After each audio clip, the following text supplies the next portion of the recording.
What's going on, everybody? Welcome back to another edition of On the Break. We have a good one coming to you. So, Trevon, game two of the finals just ended yesterday, and I just want to get your reaction to it. What are you thinking from game two? What are your takeaways from it, and what are you looking forward to seeing in game three?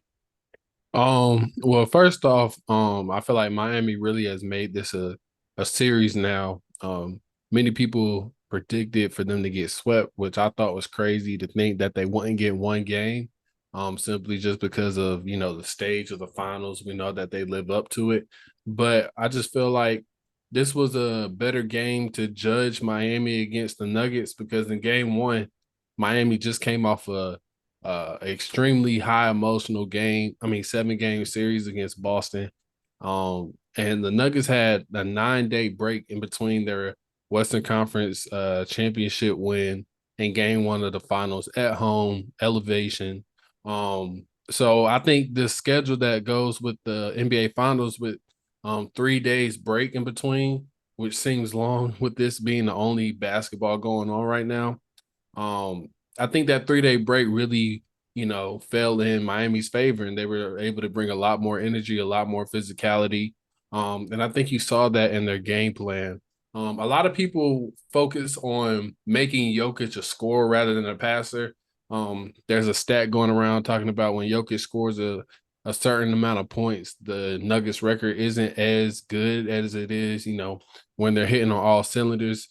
And Spoelstra um tried to go against that claim. But I Yeah, think it is part of their game plan. Because when it's just Jokic, it isn't as dangerous as Michael Porter Jr. shooting well and KCP and Aaron Gordon getting easy dump ins and Murray, doing what he does in the 2 man game with him and Jokic. And that's where I think it showed up most. Mostly was with Murray. He wasn't able to be as effective in the game as he usually is or has been throughout this playoff run. He had about 18 points, but I think it's more so about that than it is making Jokic a score. Just being more physical with him, throwing off his rhythm, and when you do that, if you throw off Murray's rhythm, it affects Jokic's ability to you know get those assists because you're not drawing extra attention with those guys. So I think just doing that had excuse me. I think doing that had sort of a trickling effect on the rest of the roster. And you just saw it in the different schemes and game plans that Miami, displayed in game two. yeah. No, you made some really good points, Trevon, and I'm gonna touch on the Eric Spoelstra thing because I actually see where he's coming from. I don't know if you know I would have put it exactly how he put it because it was kind of like he was dismissing what Ramona Shelburne was the question she asked, Yeah. but I see where he's coming from because it's not like really as simple as just making Jokic a score. I don't think that's what the coaching staff was saying. Like, oh, we'll just make him a score and we'll live with that and we'll, let that ride and we'll, you know, try and do that and we'll win the game. I don't think that's how they approached it. I think what they did or what they were their logic behind what they were doing is they just wanted to take away the easy baskets. They wanted to take away as much easy layups and easy shots as they could. So they took away the passing lanes and they took away the back cuts that uh Aaron Gordon didn't even get a post up the whole game, game two. So when you look at that, it's not as simple as saying we're just gonna force Jokic to score and then we'll live with everybody else. What they're saying is we're not going to give up those easy baskets that we gave up in game one. We're gonna take away those passing lanes that led to those easy baskets, and whoever it is in the middle of the zone, or whoever it is coming off the pick and roll, if we're in man, we're just going to make it as tough as possible for them to hit those passes that were leading to those easy baskets up under the rim or kickouts to wide open shooters. And we're just going to force that person to hit shots over our defense, over top of the defense. And most of the times it was Jokic. And that's kind of what the byproduct of that defense was.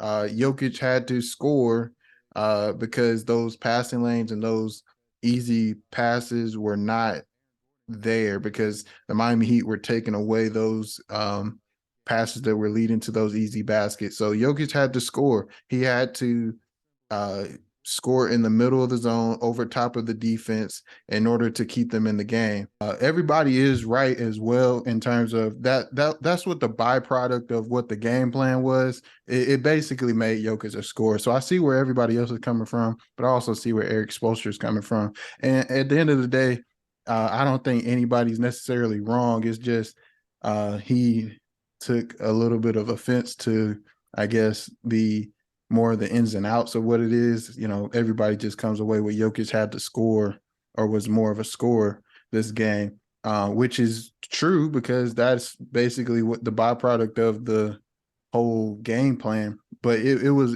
a little bit more into it. So I see where he's coming from, but you know, it is what it is.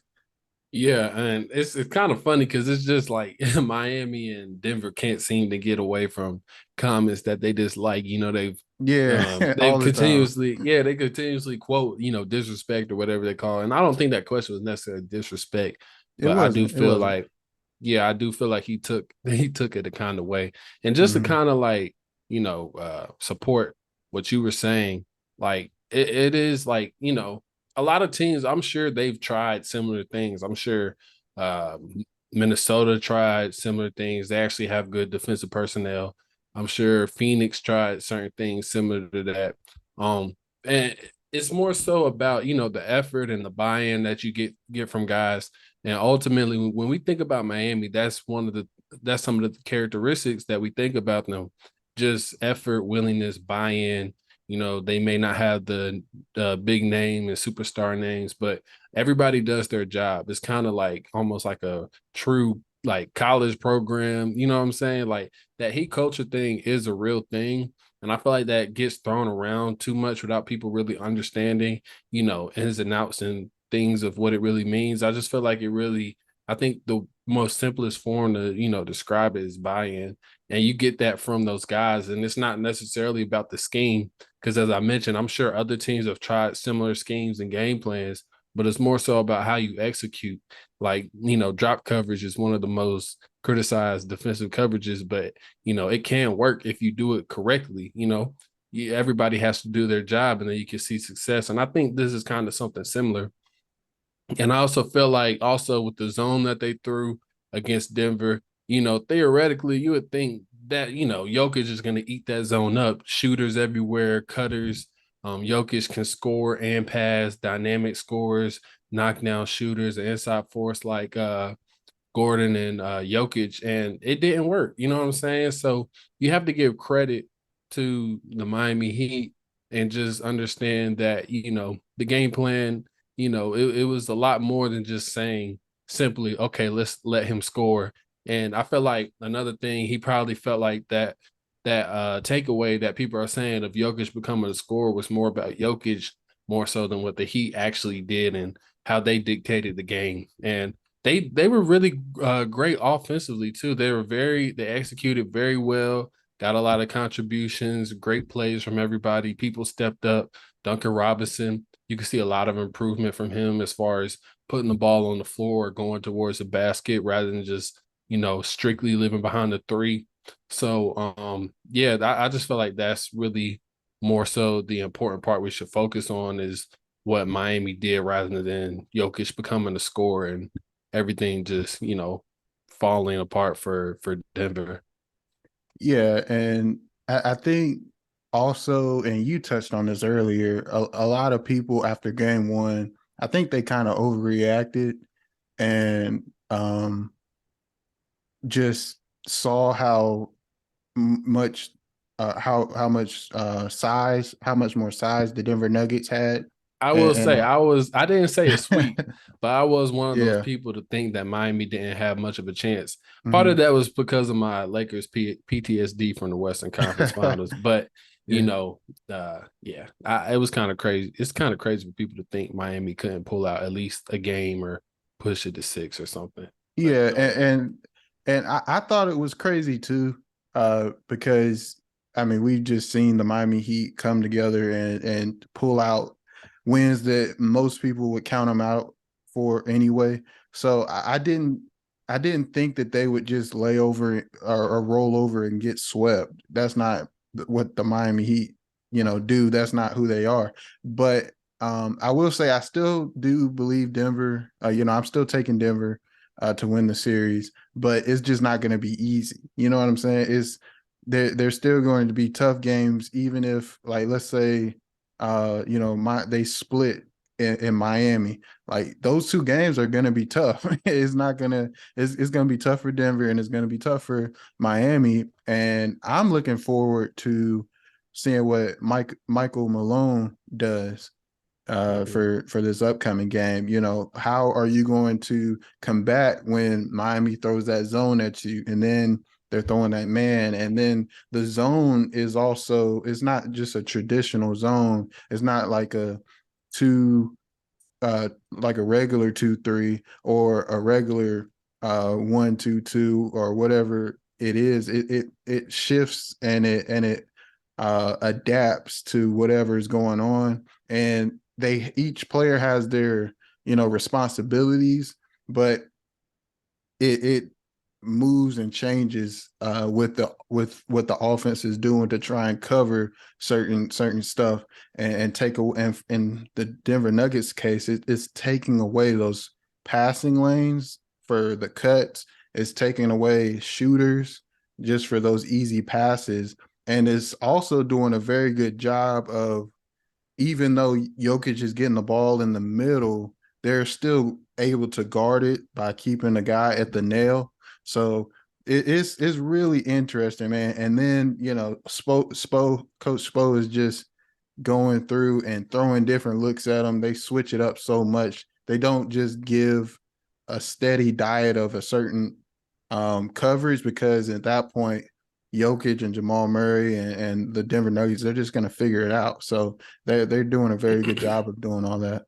Yeah, definitely like that. Once again, that buy-in and personnel, just to have that type of mindset and versatility to be able to do that type of stuff of not giving a steady diet and changing things up, I think has ultimately been able to disrupt Denver, from getting that easy stuff, those easy looks, easy passes, easy everything, easy catch of rhythm, because that's ultimately what that Denver offense generates is just easy, good, mismatches, simplifies the game, creates advantages for guys, a lot of space. And Miami's just completely disrupted that. Yeah. Yeah, and honestly, I don't want to overreact based off a game two either. I think that's what a lot of people do throughout a series. They just, like, one game goes one way, they're like, oh man, this team is dominant, they're gonna sweep Yeah. and all that stuff. And then another game goes, the other team wins, they're like, oh man, they're gonna come back. I mean, I definitely understand, because the games, each game is going to be a little different. No game is going to be the same as the last, because these coaches are and these teams are making really good adjustments, and that's why they're here in the finals, because they are that good. But I just think it's good to, like, be in the moment of the games, but also understand, like, this is a series. You can't get too high or too low on one team or another. Um, but I'm looking forward to seeing how Denver is going to combat um, the defense that Miami has, and also seeing how what the Miami Heat have in their back pocket or up their sleeve as well, because I'm pretty sure they're gonna have counters after counters after counters.